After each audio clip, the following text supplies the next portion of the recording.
রেজওয়ানা আপা, আপনি যদি একটা কথা বলি, আপনি যেহেতু আমি বললাম যে নৃবিজ্ঞানের আপনি বিএনপি কি তার দীর্ঘদিনের রাজনৈতিক যে ক্যারেক্টার, তার যে বেস ভোটার, সেখান থেকে কোনোটা চেঞ্জ আনছে কিনা আপনি কি মনে করেন? তো বিএনপি ভালো বলতে পারবে, তবে আমি আপনার কথায় যাব, আপনার কথায় বলছি বেস ভোটার চেঞ্জ আনতে পারছে কিনা, চেঞ্জ করছে, সেখান থেকে সরে আসছে কিনা, মানে তার ভোটার যে কোনো রাজনৈতিক দলের সবাই ভোটার। প্রথম কথা হচ্ছে এটা, মানে বিএনপিরও আমি আসলে যে বলেন না যে ভোট ব্যাংক, এটা হচ্ছে আপনার সলও আপনি পছন্দ করেন সেটা, কিন্তু আমি যেটা বলি রাজনীতিতে যখন আপনি না, আমি যদি আমি মনে হয় আপনাকে বুঝাইতে পারিনি প্রশ্নটা হলো এরকম, আমি আপনার বলি প্রত্যেকটা দলের তো একটা ক্যারেক্টার থাকে, সবাই তো বাংলাদেশের সবার ভোট পাবে না, পাবে না। আমি আপনার বলি বিএনপি এই মুহূর্তে মধ্যপন্থী রাজনৈতিক দল বলছে, তাই না?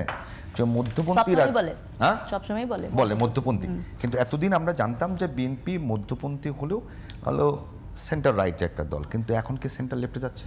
না, আমার কাছে যেটা মনে হয়েছে যে আপনার প্রশ্নের উত্তরের সাথে আমি উনার অনেকগুলো প্রশ্ন উত্তর দিব, কিন্তু হ্যাঁ এটা আগে বলে রাখি।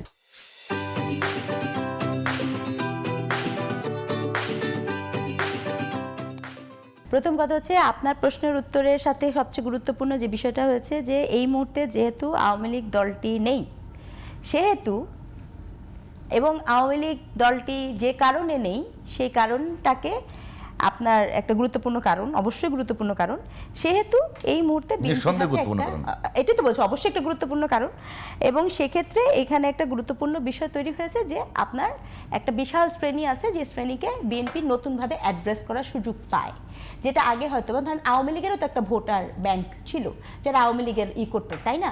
এখন সেই ভোটার ব্যাংকে আপনার বিএনপিও অ্যাড্রেস করবে, জামাতও অ্যাড্রেস করবে, এনসিপিও অ্যাড্রেস করবে, এবং সেক্ষেত্রে কার ক্ষমতা হবে সেই ভোটার ব্যাংকে ইনফ্লুয়েন্স করার বা নেয়ার, সেটা একটা বড় একটা এই ইলেকশনের একটা সবচেয়ে ইন্টারেস্টিং বিষয় আমাদের সামনে হতে পারে, হওয়ার একটা সুযোগ আছে। এবং সেক্ষেত্রে আমার মনে হয় যদি আপনার কথাই আমি ধরে নিই যে বিএনপি যদি মধ্যমপন্থী দল হয় আর অন্যদিকে যদি বাংলাদেশ জামাতে ইসলাম, সে আমি খুব কনফিউজ, কখনো সে ধর্ম ভিত্তিক দল বলে, হ্যাঁ, কখনো আবার তাদের দলের নেতারা বলেন যে আমরা শরিয়া কায়েম করব না। আপনি কি মনে করেন? কখনো আমি জামাত ইসলামকে ধর্মভিত্তিক দল মনে করি না। কি মানে ডানপন্থী না বামপন্থী? আমি জামাত ইসলামকে মনে করি যে সেই দলটা অনেক স্ট্রাগল করছে, সেই দলটা অনেক, এটা একটা মিশ্র, এটা একটা মিক্সড একটা অ্যাপ্রোচের মধ্যে দিয়ে আছে। কোন দিক থেকে আপনার মনে হলো যে এটা একটা মিশ্র দল? অনেক দিক থেকে। যেমন বলেন তো একটু। আপনি মানে এই দলটির স্টার্টিং কোথা থেকে? এই দলদের স্টার্টিং কোন দেশে? ভারতে। হ্যাঁ, সেখানে তার অস্তিত্ব আছে? নাই। আমি দলের ক্যারেক্টার বলতেছি। না, পাকিস্তানে আছে। আছে, খুব কম আছে। পাকিস্তানের ওই যে গতদিন সংসদে পাকিস্তানের ইসেতে বলছিল যে জামাত ইসলামের বিষয়গুলো, হ্যাঁ ইন্ডিয়াতে আছে, ইন্ডিয়াতে তারা বামপন্থীদের সঙ্গে অ্যালাই করে। হ্যাঁ, ওই কখনো বামপন্থীতে। আপনি যে আমাকে প্রশ্ন করছেন, আমি আপনাকে এই জন্য এভিডেন্স বেস উত্তর দিচ্ছি। হ্যাঁ, আপনি এখন এটার ভিতরে দেখলে পরে, আর এখন তো একদম খিচুড়ি অবস্থা হয়ে গেছে 5ই আগস্টের পরে, মানে ওই যে বললাম সকালবেলা একরকম, বিকালবেলা একরকম, সন্ধ্যাবেলা আরেক রকম কথা শুনবো আমি। যেমন মানে সহজ করে বলি, খুব সুন্দরভাবে আপনি উদাহরণ পাবেন। যেমন মনে করেন আমি কিছুক্ষণ আগে মানে আপনি বিভিন্ন জায়গায় আপনি যে শুরু করলেন, মানে জান্নাতের টিকিট বিক্রি হতে হতে তো শেষ হয়ে যাচ্ছে, ঠিক আছে? তো জান্নাতের টিকিট বিক্রি করতে যে আরেক দল বিএনপি, সেও মনে করলো যে শিরক নিয়ে কথা বলে ফেলি। কেন বললো আমি জানি না, that is insane, I don't buy it. না মানে না জান্নাতের টিকিট আমি বাই করছি, না শিরক আমি বাই করছি, আমার পজিশন খুব স্পষ্ট, ঠিক আছে? কারণ এই পুরো বিষয়টাতে আপনি যেটা করেছেন যে আপনি একটা সেন্টিমেন্টের পলিটিক্স করেছেন, মনস্টারের সাথে যুদ্ধ করতে করতে নিজেই সব মনস্টার হয়ে গেছে। আমি তো এখন যেদিকে তাকাই সেদিকেই হাসিনা পাই। হাসিনার কি দোষ আমি ঠিক বলতে পারবো না, ঠিক আছে? কারণ এখন সবাই এক এক রূপে রূপে হাসিনা হয়। আচ্ছা, জামাত ইসলাম এত কথা বলে, আচ্ছা এরকম কি হয়েছে নাকি কোথাও কি, মানে এরকম কোথাও কিছু প্রকাশ হয়েছে যে যারা আগে আওয়ামী লীগ করতো, মানে মনে করেন জাতীয় পার্টি যখন থাকবে সে হচ্ছে ফ্যাসিস্টের দোসর, ঠিক আছে?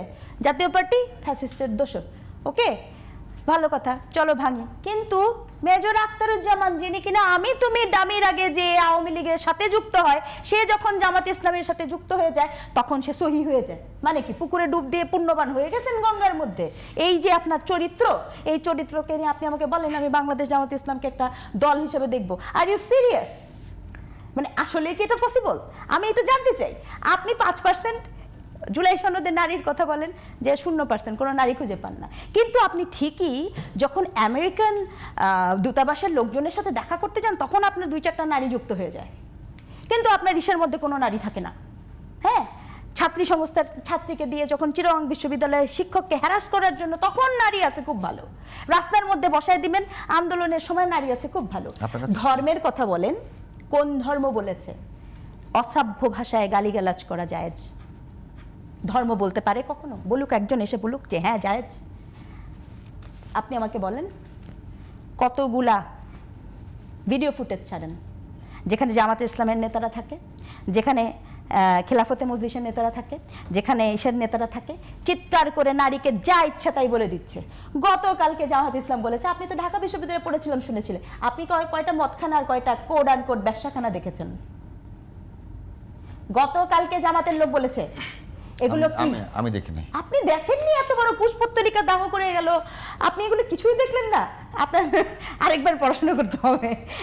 আপনি বেশাখানাও দেখলেন না, মাদকখানাও দেখলেন না।